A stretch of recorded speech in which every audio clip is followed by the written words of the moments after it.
Right. So you're feeling uninspired by what I'm talking about. So for you, I want to share with you the good news, my dear. And the good news is that there's a system to elect our representatives, and it's called proportional representation, or PR. You've heard of it, obviously. And it's the way that 95% of the democracies in the world elect their representatives. And here's how it works in a nutshell. Instead of these two-member districts or single-member districts, there's larger districts, and there are more seats available. Say there's 10 seats in a district, and a candidate and a party win 50% of the vote, then that candidate and party win 5 seats in the 10 seats. If they win 30%, they get 3 seats. 10% even gets 1 seat, right? You don't get it. Who here doesn't get it? 10 seats. Okay, I will read off my notes. Okay. All right, here we go. For example, in a 10-member district, if a candidate and party wins 50% of the vote, they receive 5 seats of the district's delegation. If the candidate and party receive 30%, they receive 3 seats. A 10% showing would receive 1 seat. Once elected, coalitions would be built to form either a right or left-wing majority in the legislature. So you understand how that works? Then they get 4 seats.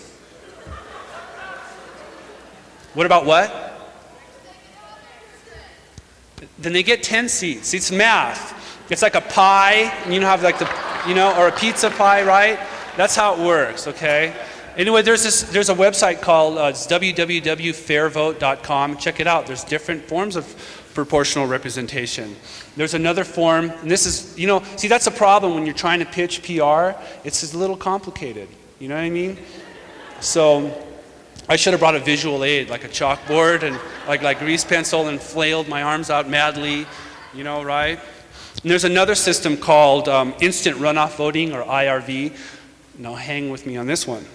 And it allows voters to rank the field of candidates as their first choice, second choice, third choice, and so on.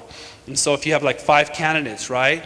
So the candidate with the least amount of first choice, who came in last, is eliminated.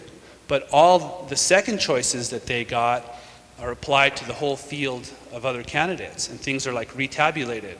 So that way, when you get the first and second and third choices together, you get a majority of people. The person wins with a majority of votes, right? I'm losing all of you. These things are affecting, yes, in Europe, in certain boroughs in the United States, pardon me? In New Zealand just voted. 95% of the democracies in the world use proportional representation to elect their candidates. Yeah. Check it out. So I hope I've offered some real solutions. Stop, ha ha ha ha ha, to our problems with politics. We need to modernize, and until we realize these changes, we need to mobilize, right? And with my experience with political action, I found that the hardest thing to do is to turn out the youth vote, right? And if I believe that if young people turned out and voted in an election, that things could change. Because if you look at the statistics of like 18 to 30-year-olds, the voter turnout is anywhere between 15, 20, and 25%, right? And if you look at most elections are won, a lot of elections in this country are won on a percentage of between 1 or 2%, right? They're counting absentee ballots for weeks. So if there was like a 50 or 60% youth turnout, that 1, 2, 3, or 4% in the main election could really put a candidate over the edge and win an election.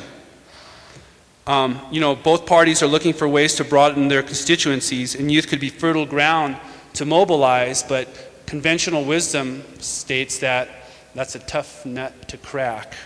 And so if you don't vote, you don't matter. And I believe that that's the price you pay for cynicism, and that's disconnection. You're just disconnected spiritually, emotionally, collectively, you know? And, you know, plus youth are into shocking, decadent music, tattoos and piercing. So they're better off on the fringes, right? Better off marginalized. So, you know, off to the fringes, kiddies, and stay there. Stay there and get ramrodded. That's what's happening to young people in my state of Washington. In the state of I don't know what the rules are here. Can you, in Colorado, could you go to a show where alcohol is served and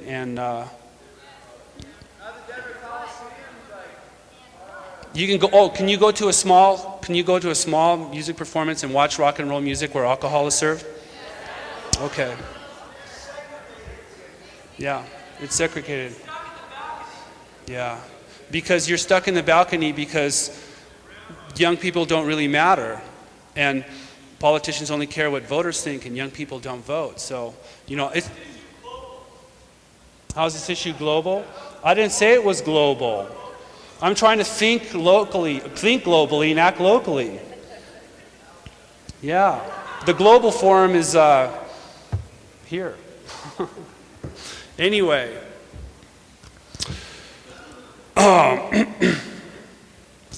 okay.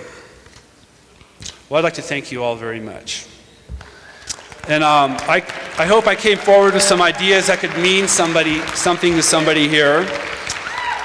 And there are opportunities for people who believe in freedom, justice, and peace in our country. And government isn't going to save us, and the lack of government isn't going to save us. Ultimately, we're just going to have to save ourselves, individually and as a collective, locally and globally. And did you vote? I think we should express ourselves in the streets, where we choose to spend our money, and ultimately in the voting booth. So let's take advantages of the freedoms that can exist here in our country. Thank you.